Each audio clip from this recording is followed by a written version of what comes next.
possibly 40 minutes, depending on how we go, and it depends on how the conversation goes. And the conversation here with this amazing panel is treating the climate crisis like a crisis. This is going to be a conversation on rapidly accelerating the energy transition as well. The topics covered will include the fact that the climate crisis remains at the heart of global attention, and it must not slip down the ranking in terms of top priorities. And I can tell you already, ladies and gentlemen, that that is going to come up straight away, because in the rarefied halls of the World Economic Forum, there is a danger, there is a concern that the climate crisis is slipping down the agenda. We're going to talk about 1.5 degrees. Is it dead? The pathway is narrow but still achievable. I think everybody on this panel still believes that as well. Clean energy transition is at a turning point. It is happening, but it's not fast enough, according to many, many people. Again, I think what you're going to find today is there's a lot of accord between what the IEA is saying, which, let me remind you, represents the OECD nations, represents the consuming nations on energy products, and a lot more than that as well. And there is an urgent need to scale up actions and investments. Advanced economies, especially, need to do more. I already know what this panel thinks about the COP process. So should you, if you've been paying attention. I'll tell you who's here. What an amazing meeting of minds. Dr. Fatih Birol is someone I've known for many years, and I've had the privilege of a lot of private conversations with, and a lot of public conversations with as well. He, of course, is Executive Director of the International Energy Agency. Vanessa Nakate is a Ugandan climate justice activist, UNICEF Goodwill Ambassador. It's lovely to see you today. Luisa Neubauer is a climate activist. Hello, Luisa. And founder of Fridays for Future Germany. We also have Helena Gualinga, who is an Ecuadorian environmentalist and human rights activist. It's lovely to see you. And Greta Thunberg, who is a Swedish climate justice activist. One or two of you may all know the ladies here as well. So, there are a lot of questions. You've got a lot of questions as well. But I'm just going to start off with a very open question to the people here today. And I'm going to start off, and I'll just go from my immediate right, and I'll work all the way down to Dr. Birol at the end. Greta Thunberg, I'm just going to ask you what your message is for the World Economic Forum here today. Very nice to see you. Thank you very much indeed for joining us today. Thank you for being here, and thank you for So we are right now in Davos, where basically the people who are mostly fueling the destruction of the planet, the people who are at the very core of the climate crisis, the people who are investing in fossil fuels, etc., etc. And yet somehow these are the people that we seem to rely on solving our problems, where they have proven time and time again that they are not prioritizing that. They are prioritizing self-greed, corporate greed, and short-term economic profits above people and above planet. And we seem to be listening to them rather than the people who are actually affected by the climate crisis, the people who are living on the front lines, and that kind of tells us the situation, how absurd this is. But the people who we really should be listening to are not here. Instead, we are bombarded with messages from people who are basically the people who are causing this crisis. Thank you, Vanessa. Well, for me, coming here, I didn't know exactly what my message would be, because what haven't we said and what haven't we done? What haven't we, communicated enough? The climate crisis is evident in the areas that are most impacted. Most cases, these areas are least responsible for the crisis, where people are stretching their livelihoods, people are trying to survive, clinging to their lives and just trying to make it for another day, to make it for another week, to make it for another hour, another minute. So for me, my message is the climate crisis goes beyond statistics and data points. It's about the people, and very so often in this place there is a disconnection between what is being discussed and what is happening on the ground. There is a mismatch between how people understand the urgency of the crisis here and what is happening in places like Turkana, one of the regions that is being impacted by the drought in the Horn of Africa, which I was able to visit last year, and I met different mothers, different children that are suffering from severe acute malnutrition, and it is devastating to continue to see what the climate crisis is doing to communities and doing to children and different mothers across the world. And one specific child that stood out for me is a child that I met with his grandmother in a hospital where cases of severe acute malnutrition are referred for treatment. And I remember meeting the grandmother and her explaining how, it took them long to find the treatment, and by the time they brought, the child to the hospital, he was in a wasted situation as described by the doctors and the nurses, and she was just praying that the child would survive. And I mean, a few hours later, we learned that this child had passed away, and this could have been a preventable death and a preventable crisis. So I feel frustrated I don't know what else to say, because the urgency of the crisis is evident and people are dying, and it's like our leaders are playing games and they don't see the challenge that's happening. I am frustrated and I'm so hurt by what is happening and the inaction. Why is it so hard for people to understand the urgency of what is happening? We could save very many lives, because so many people are stretching to try and survive the next minute, the next hour, the next week, the next day. And here the discussions are on growth, development. Why don't we slow down a bit and talk about lives and people? It's just frustrating. Vanessa, thank you very much indeed for that. Helena. I come from an indigenous community in the Amazon rainforest, and for decades we've seen how our forest has been cut down, again in the name of development, for oil exploration, for extractivism. The same industry that has caused the climate crisis is also destroying our territories. And while they're at it, they're also committing human rights violations. We don't see the sense of urgency reflected in action.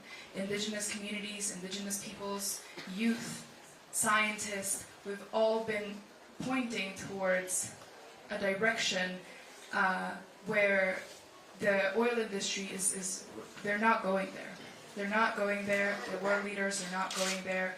And something that Vanessa said, like, we're frustrated, but what else can we do? We've said everything, we've done everything we can, and still we're going into this really dangerous direction. We're taking a really dangerous path, and we're already seeing how people are suffering on the ground. We see that every day in our lives, and it's completely insane that we are allowing this, and we have people here in Davos that are enabling that through government, through investing in the fossil fuel, and at some point there needs to be a stop. This is criminal. This is criminal behavior, and it should be judged as so as well.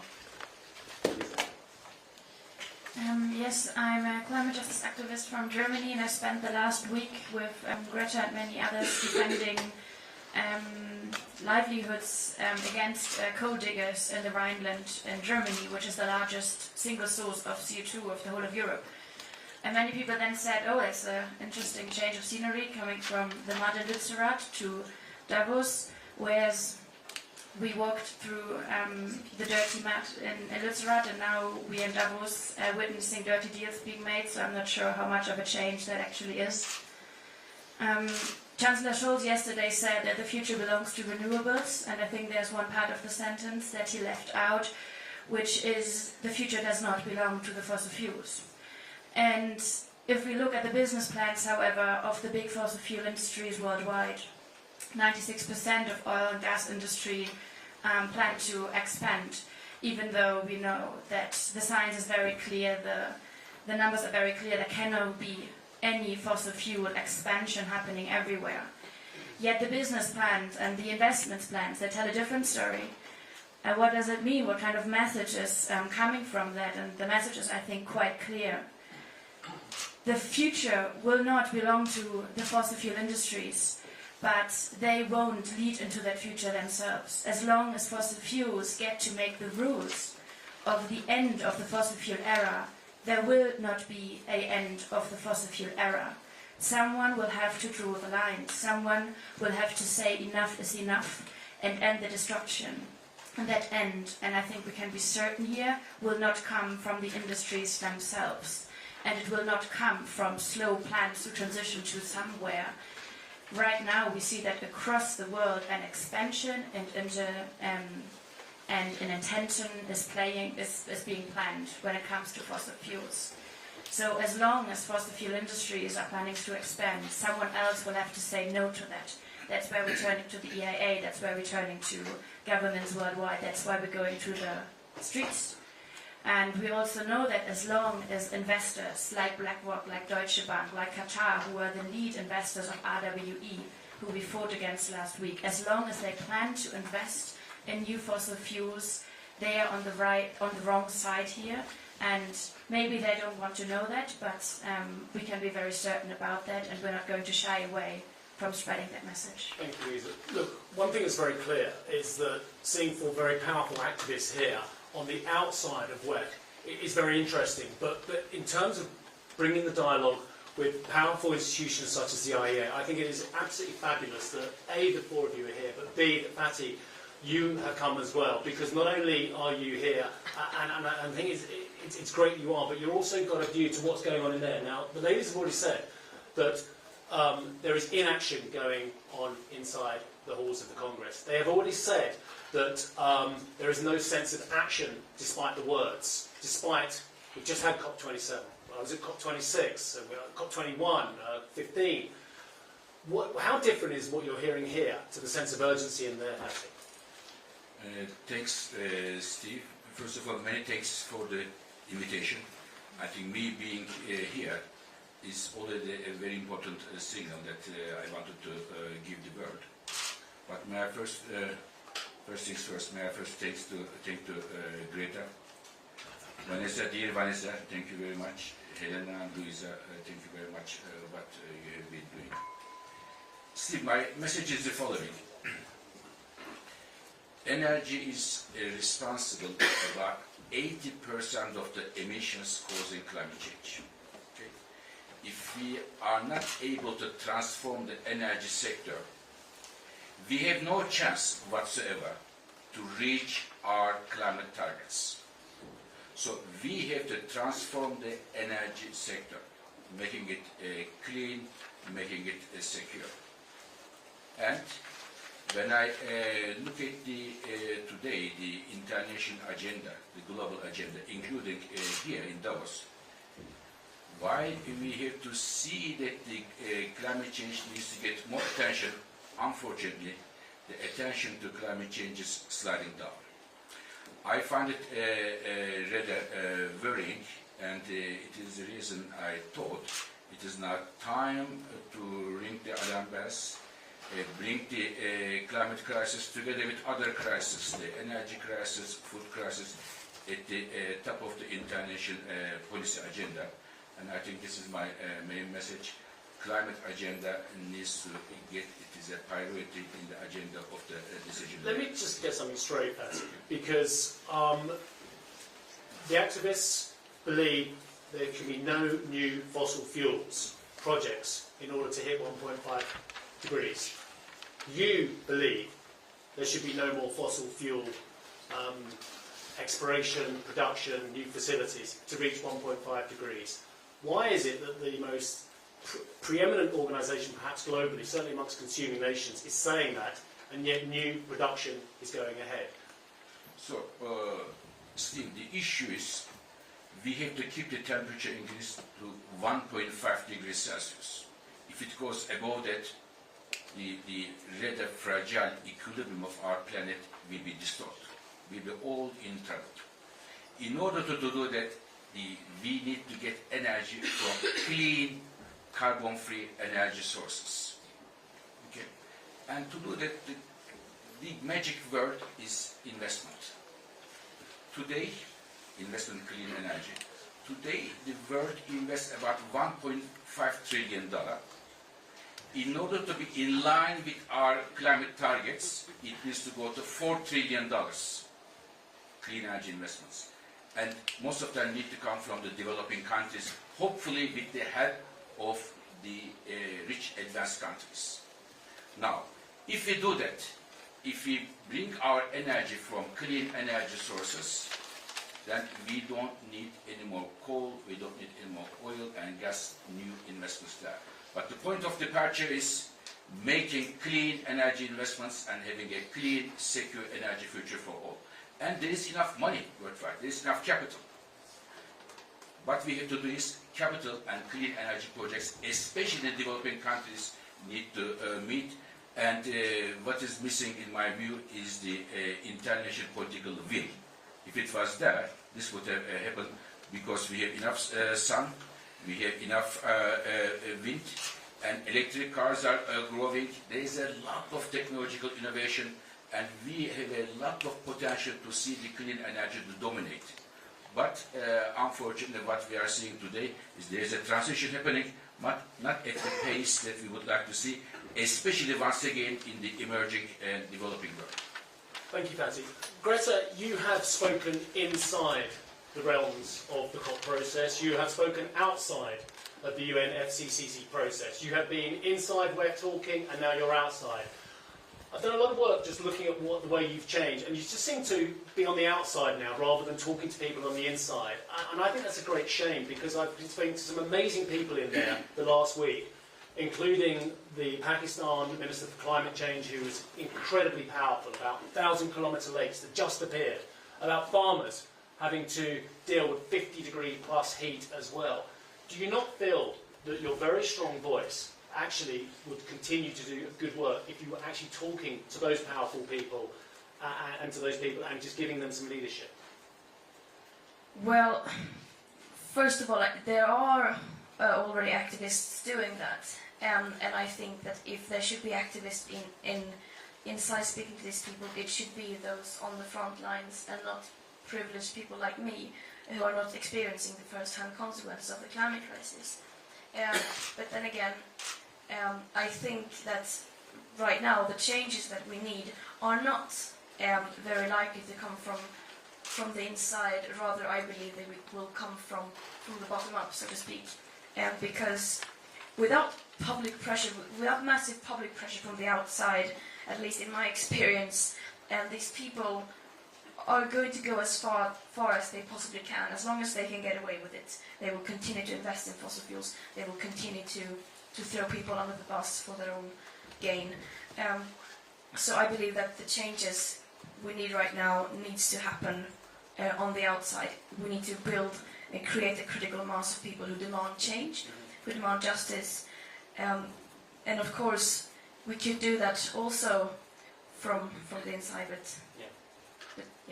I mean, Helena, Ecuador is suffering its own concerns and deforestation and oil groups and gas groups and what have you. Just tell us again where you see the campaign going forward, because I think many of us feel that we have to be pragmatic in terms of working with and understanding the pressure from the outside as well. How do you see the campaign going forward from here? I completely agree with Greta that we need to build a massive movement of people that are demanding change and are demanding justice. And when we are talking about the energy transition, when we're talking about the green transition, we also need to make sure that that is just. And I think that's really, really important, that we have voices from the places that are being affected both by climate change, but also by the place what the energy transition would mean for communities on the ground, vulnerable communities. And I think that perspective really needs to be taken into account by the private sector, and it's a perspective that cannot be left out. Because if we do that, we're leaving out people again, just like we've done during the entire climate crisis. And I would like to, together with Greta, Vanessa, Luisa, and I, we've created a cease and desist letter to oil CEOs, urging the oil CEOs to phase out from new fossil fuel. We know that they knew. There's a report that's come out saying that they knew way before us what they were doing when they were exploring for oil. They knew what the consequences would be of CO2 gas emissions. They knew the irreversible consequences, the huge impact it would have on people's livelihood, the huge impact it would have on the environment.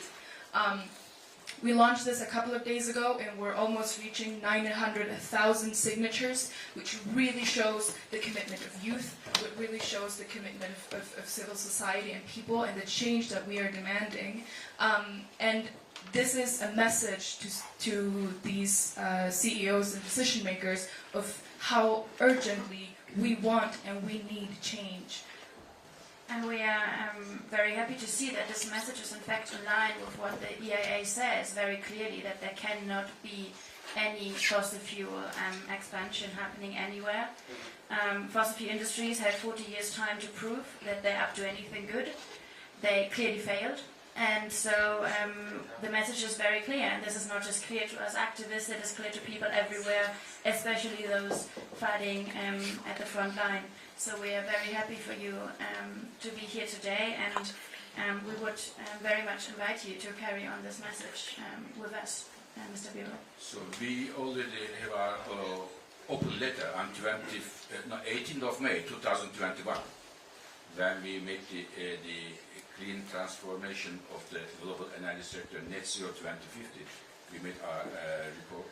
So we are very happy to see that there will be a big increase, hopefully, for clean energy investments, not fossil investments, so that we can both have energy, because energy is a good thing. What is better is the emissions. So we'll have both energy, and we are going to reduce the emissions and their impact on the climate. So I am very happy that our activist colleagues here are pushing this agenda forward. Luisa, let me just come back to you. A little gentle pushback as well, because I understand what's been going on at Gutsby, and I understand why you were there as well. But when you look at the longer message from Herr Scholz, he said the following: we're going to be 100% energy from renewable sources by 2035. Wind and solar to reach 80% by 2030. Germany will be climate neutral by 2045. This is a good progression. This is a good result in many ways. There are other crises going on in the world. The catchphrase here, and they love a catchphrase here at WEF, is polycrisis. Keeping the lights on in Europe, fighting against the Russians in Ukraine as well. This has created new dynamics and other crises. And I understand what all of you are saying, including Fatih, about climate initiatives slipping down the agenda, but actually the short-term remedies to actually keeping the lights on in Europe, action had to be made. And I know you're going to push back at me there. Excellent question. Well, what we see since really the climate movement started and really emerging at a different scale across the globe, there has been a response by leaders, and that was a friendly message to the PR departments for more green headlines. And so we are well aware that leaders across the world, and also Mr. Scholz, they know their vocabulary, and they know, where something net zero has to happen and something green has to, be put out. But we don't say listen to the science for a joke. We say, and I think that is clear to people across the world, what effectively counts is the numbers, it's the science. And when we look at what is behind all those big promises, in many cases, and that is the case in Germany, what we see is a public breakup with the Paris Agreement that is being performed. And when I look at countries like Germany, we are on the top 5 of global, of the top polluters worldwide, there are a few countries that are as responsible as Germany and the G7, of course. Who would we turn to if it comes to sticking to pledges made in Paris? Who other countries are we expect to provide the finance, to provide the industrial transformation, if not those countries, if they don't, start to deliver? And so, luckily enough, the science is clear, the numbers is clear, and we don't have to be fooled anymore. And people are rising up everywhere. Just the other week, there were 30,000 people protesting with us against the extension of the coal mine, with support from across the world. And we're really seeing that the PR strategy that hoped you could just market away the climate crisis is not working out, whereas the people are there and they are willing to tell the truth. Steve, can I say something here? I think we can have some, when we take the energy world today, we can have some slight optimism, legitimate optimism here. Because last year, 2022, the amount of renewable capacity coming to markets was the record high. We have never seen so much renewables coming around the world. Very good. The efficiency improvements, very strong.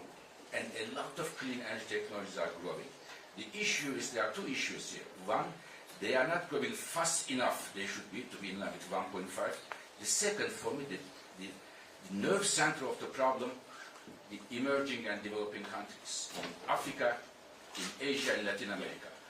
There is I think, a moral responsibility of the advanced economies to support the clean energy transition in the emerging world. This is key, in my view. I absolutely agree. And I want to ask Vanessa and Greta a question on this. Different questions.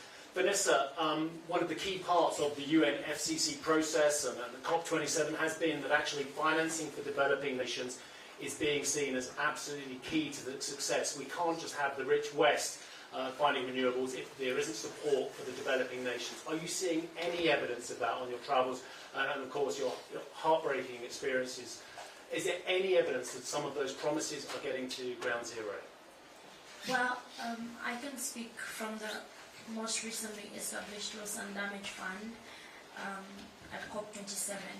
It was established, but it's still an empty bucket with no money at all. And coming here at Davos again, you mentioned something about the energy crisis, keeping the lights on for Europe and the West. I understand that this is not the West Economic Forum. This is the World Economic Forum, and many times the discussions about the interests of the Western countries. How can we ensure that we address this, in Europe? How can we ensure that we address this? But then there's been an ongoing energy crisis, for example, in the global south, on the African continent for decades, with over 600 million people with no access to basic electricity. So I think that this really needs to be treated like a world economic forum, because I think the world doesn't only constitute of Europe and the West in general. So I just really wanted to say something on that previous question that you asked, that if there is an energy crisis, it's not just in Europe, it has been there for decades, and we need the massive scale up of renewables, especially in communities that are experiencing energy poverty or that have been experiencing energy poverty for decades. So yes, there is a need for that finance for adaptation. There is a need for real money for loss and damage, because with whatever crisis that we see,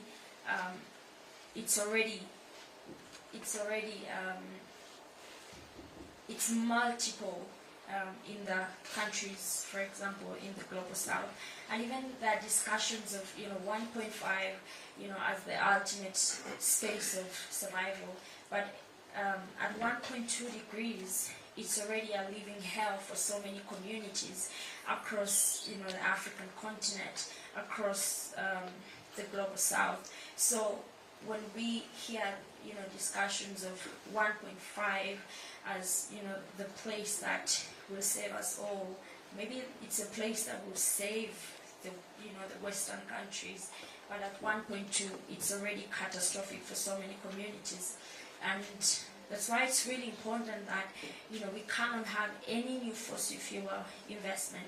The UN Secretary General Antonio Guterres announced that the business models of fossil fuel companies are inconsistent with human survival.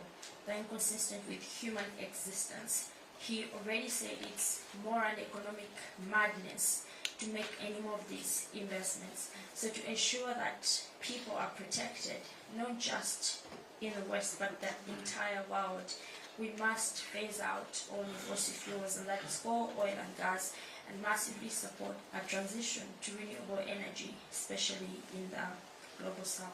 Thank you. Can I say something to support Vanessa, Africa? Yes, Because Africa we don't talk much. Now, in sub-Saharan Africa, every second person doesn't have access to electricity. That's number one. Number two, 2 out of 3 households using primitive cook stoves for cooking, which creates a lot of respiratory diseases, especially for women and children, and it is the top 3 premature death reasons in sub-Saharan Africa. This can be solved, this problem, both of them, access to clean electricity and access to clean cooking, with a very small amount of money, enough money to pay one LNG terminal in one country. You can solve the problem in entire sub-Saharan Africa, just to put in that context. But I think the only challenge is that we are only discussing about the energy crisis, and like you've said, we don't talk about Africa a lot. I really picked that, and I think it's really problematic because it's like Africa is an afterthought, or so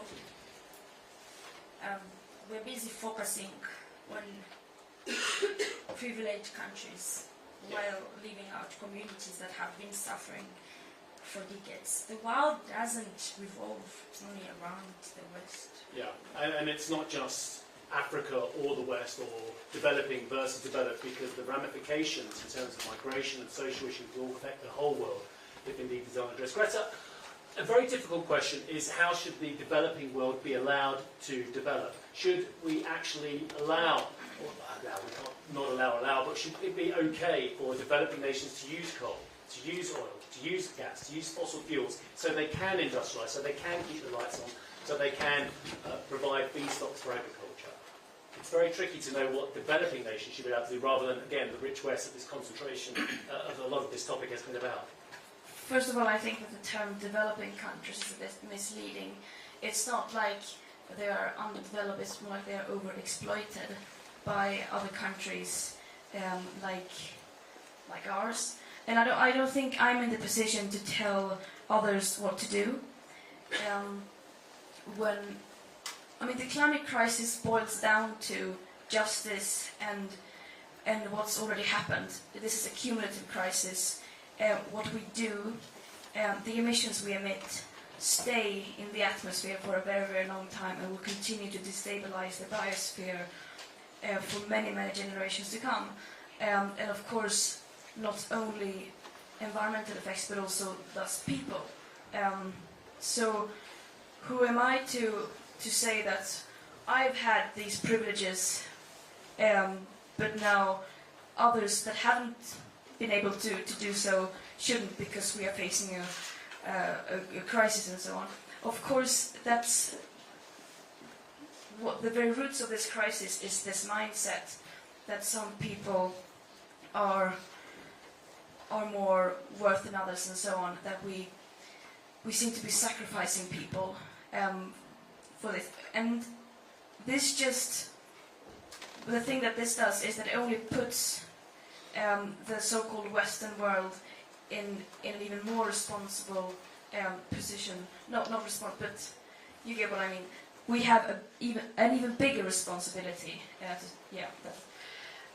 Because to compensate and to make sure that equity is at the heart of climate action, we cannot continue to overlook these effects, and it needs to be embedded in every conversation, every discourse, and yet it is still completely absent. Thank you. Right, okay, we have a limited amount of time left. I'm seeing all the hands going up. This gentleman's been very patient. He's put his hand up 4 times as well. If you just tell everybody what your news organisation, who you are, and then direct your question. Thank you. David Gemas, New York Times. This November, COP28 will be hosted in the United Arab Emirates, one of the world's largest oil producers. And the UAE has selected its head of its state-owned oil company as the head of the proceedings. Greta, what does that say to you about the proceedings, about COP, and how does it affect your expectations about what we can expect? Greta's just asked if we can make this an open question. Maybe if one of you wants to answer, maybe you could give a conclusion on it as well afterwards.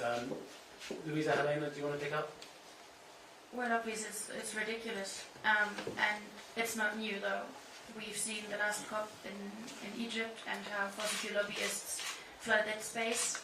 So why should that change if nobody who is in the position of power demands those places to be working towards justice and not just towards more lobby deals?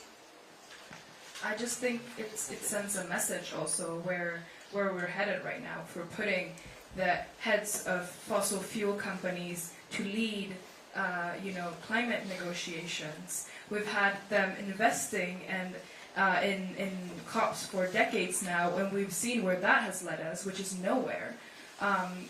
There's a huge interest of conflict there, and it just sends this message of actually not taking it seriously. And I think it's exactly what they're doing. They're not taking this seriously.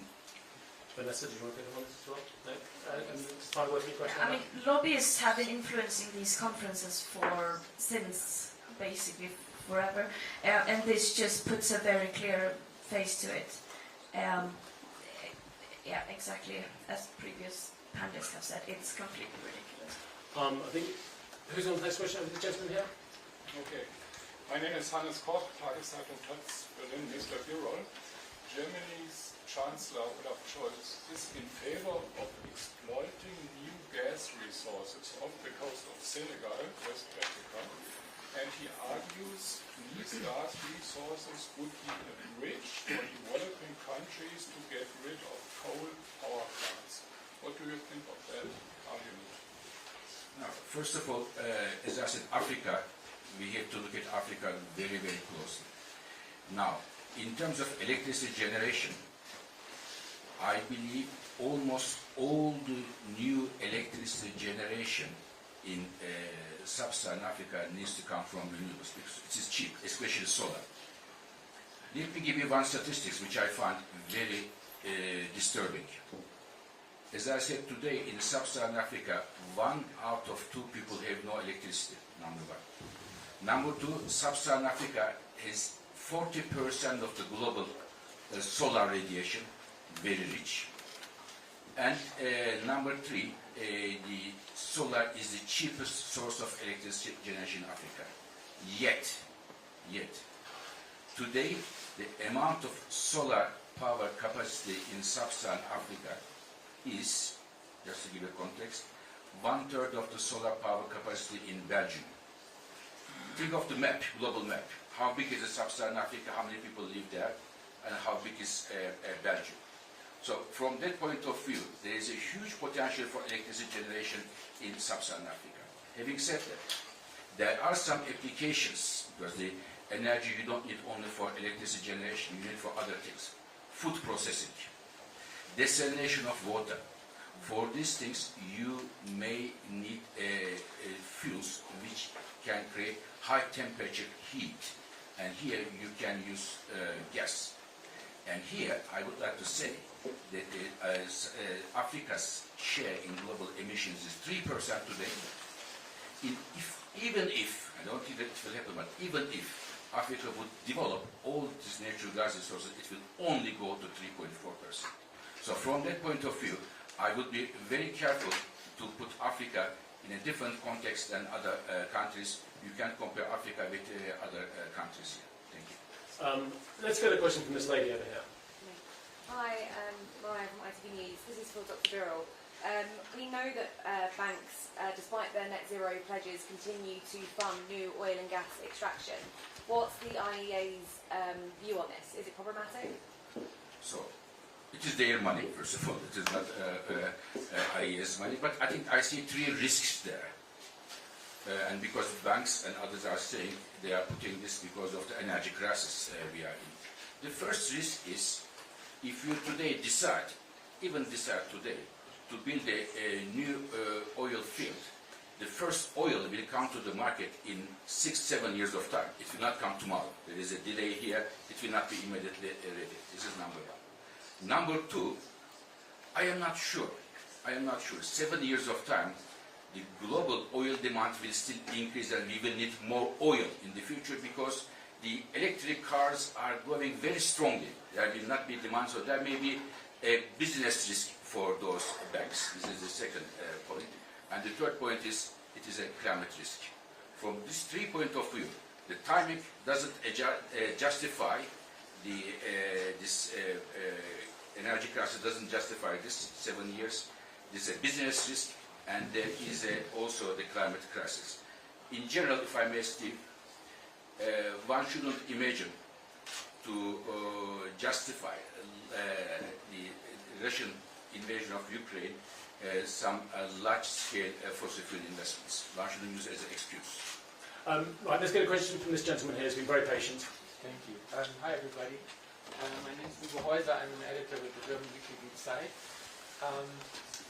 I've been listening to you, the activists, and I got a little scared in the following way. Almost all of you said, we've done everything we can, which sounded like, you're kind of reached an end, which I hope isn't true at all, because we keep needing you. And I guess my question is, which direction do you plan to take? I think there are two major weapons for to avoid, as Vanessa said on her t-shirt, these stupid bridges, as they're called, into nowhere. One is capitalism, sort of feeding the oil and gas industry with its own weapons, meaning with cheaper renewable energy, especially in the south of the world. We're far from that, but I think that's one way to go. The other is litigation. There's a lot of focus in litigation. So my question is, where do you intend to go to make sure that your influence stays high? So what I'll do is just to say, I've got time for one more question after this. So one of you, I'm not looking yet. And what I want to do is, if I may start with all of you answering that question, if you would as well, and I'll start off with you, if you would, Luisa. And should we take another question to answer two, maybe, or not? Well, you've got two questions there anyway. Okay. You're going down the litigation route, and Okay. what other route forward? Well, I think it's very clear that as an activist, what we do what we do not because it's easy or because it's convenient, but because it's necessary.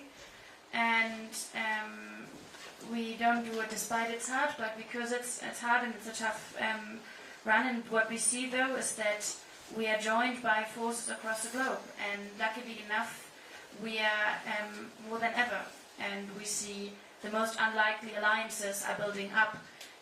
Speaking of the protest in the coal area in Germany, we were joined by farmers, by churches, by grandparents, by people from really across the place who start understanding that this is their time to act. And the idea that the climate activists will save us all, it's another myth to reassure in a time where there can't be reassurance on things. So that, I think, is a very important message. And speaking as someone who has successfully sued their own government, I think litigation, of course, is something that we will look at again and again and again. This is a letter to cease and desist, and I think looking at the legal context of that, it is, of course, there are more steps that can be taken there, which I think is very important. I would just like to maybe say one more thing about solving crisis, because that came up from you, Steve, but also from the audience. It's a fairy tale to tell that new fossil fuels will solve any kind of crisis. The energy crisis we're in is a fossil fuel energy crisis. It is existing only because of a singular dependency on fossil fuels, in this particular fossil fuels from Russia. And what we're seeing is that new fossil fuels don't solve energy crises in Europe, but they produce crises across the globe. And whenever someone goes ahead and starts selling a new fossil fuel project as a solution to any kind of crisis, I think it's a journalistic duty, but also a public duty, to challenge this and to ask what kind of crisis to be solved and which new crisis is to be produced here, which, as we heard on the panel, is very obvious, I think. May I add something here? Not now, but Fatih, we'll come back to that just one line. very briefly. I think that the lasting solution to our energy crisis go through clean energy investments. Just one. Thank you, Fatih. Helena. I think the reason why we do this is because we know we have something to defend. You know, I come from the rainforest and living there. When I go back here, I go back to a clean river still. I go back to a rainforest that is standing, that is living, that is healthy. I go back to a people that has been fighting for decades. I have that, and I have something to defend. What I do can assure you is that we will be, excuse my French, a pain in the ass for everyone who's working towards the new exploration of fossil fuels and destroying our planet. And that, I think, I speak for all. Thank you, Vanessa. Well, I think that, you know, one of the challenges that I see is that there's so many people saying that they need us. There's so many people saying we are inspiring. There's so many people giving standing ovations, but few of them are joining us in our fight for climate justice. So I think that as we move forward, I mean, our activists are expected to be strong and all of that, but it can be frustrating. You know, it can be frustrating to see the inaction and to see the crisis continue to impact so many people. So I think we need to move from a place of being told that we are needed to people joining us and working with us in, you know, whatever space that you're in, if it's in the law, if it's in the schools, if it's in media, whatever thing that you can do, like play a part in our fight for, climate justice. Yeah, I mean, we are nowhere near the end. We have only just begun. But no one said that this was going to be easy. It's we know that the changes that we are advocating for are not going to happen overnight, and that is why we have to stay strong during a longer period of time. But also, we cannot do this on our own. The climate activists currently need to multiply many times. We need many more because we need help. Right now we are still moving in the wrong direction. We are speeding in the wrong direction. The global emissions of greenhouse gases are still increasing. We are heading completely in the wrong direction. We need many more, so we urge everyone to join the fight. Okay, I have got time for one short question. I'm going to let the lady, and one short question, and I guess very brief answers, because I know you've all got to move on as well. So this lady, yeah. Really quickly, the Inflation Reduction Act in the U.S. And you are, sorry? Madison Mills from Bloomberg. The Inflation Reduction Act is getting a lot of attention here at Davos this week, and other nations and global leaders are countering that legislation with their own. What do you make of that legislative tete-a-tete on climate change? Is that effective? Why don't you start off what you see, positive or negative, from the IRA, and then we'll just move on and just ask if the activists want to comment on this one as well. I was, first of all, I should say, Steve, that I am a man who makes his hands dirty with data every single day, as you know, the energy data. And I have definitely a view of a legitimate optimism as far as the clean energy is concerned today. It is growing, but the problem is it is not growing fast enough to reach our climate targets. So it is not something that it is stopping, it is growing now. In addition to all the market forces, government decisions and so on, the Inflation Reduction Act, in my view, is a very transformative move from the United States, giving about $400 billion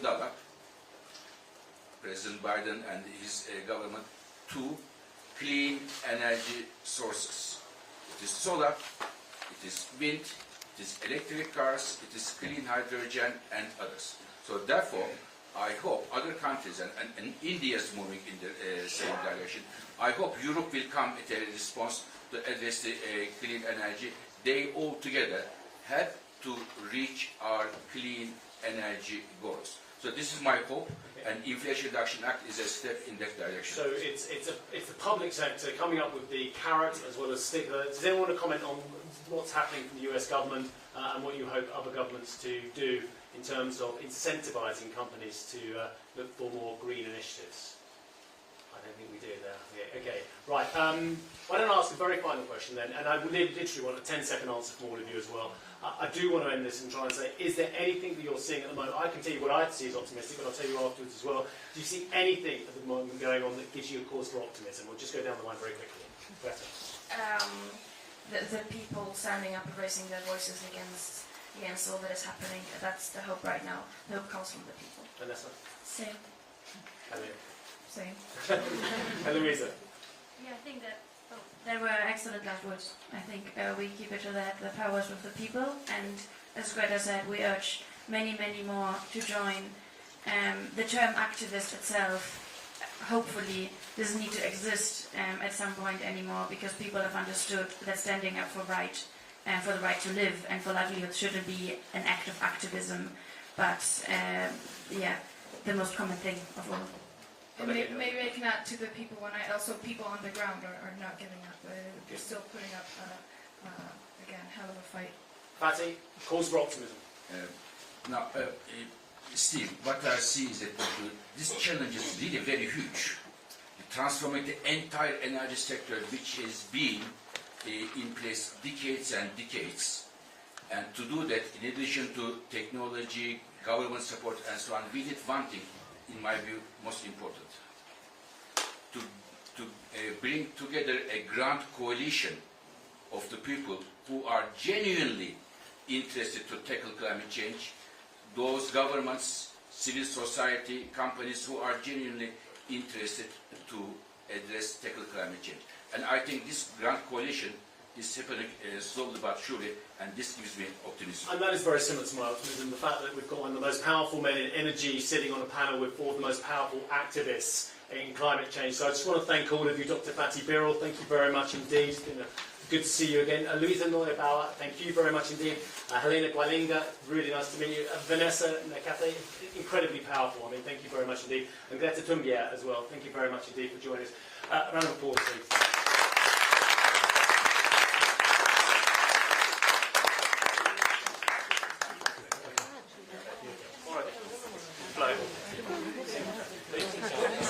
All right, folks, thanks very much for your time and your patience and your respect and your silence. If you could, we're going to do a quick photo with the panel, and we can let them go, as I asked you previously. If you just let them get out of the room and let them go downstairs, and you can catch them on down the way. So we'll do a quick photo now, thank you.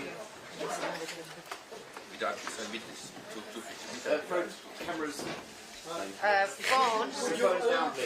Just pop your phones down, we'll do an iPhone call in a second. I don't take the ladies. Could you bring the little up? Yeah. And how about with just the panel and without me in it as well, perhaps? Fatih, why don't you stay now? No one is.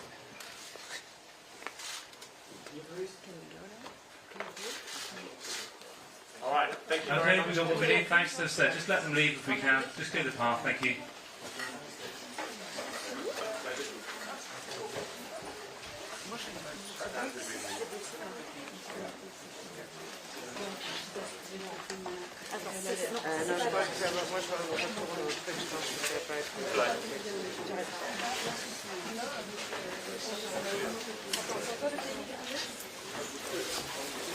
Okay guys, just give it a minute or so, thank you. We'll just let them get down the path.